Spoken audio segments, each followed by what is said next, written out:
கிடையாது.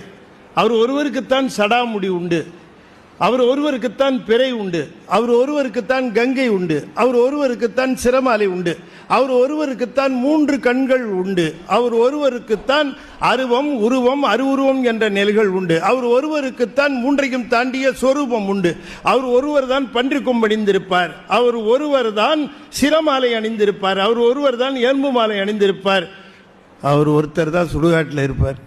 வேற எந்த சாமியாவது அந்த ஏரியாவுக்கு போதா பாருங்க.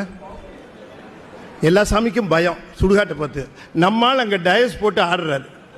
கோயில் சுடுகாடு கொல்புலித்தோல் நல்லாடையினார் மணிவாசகர். ஒரு இளைஞர் என்ன கேட்டார், ஐயா சிவபெருமான் இருக்கிற இடம் கோயில் நீங்களே சுடுகாடு நீங்களே, நாங்கள் எங்கே போய் பார்க்கறதுன்னா. கேள்வி புரியுதா உங்களுக்கு? இந்த கேள்வியெல்லாம் வக்கனையாக கேட்பான். நான் சொன்னேன், அப்பா ஒரு கோயிலில் இருக்கிறார், நீ கோயிலே போய் பாரு.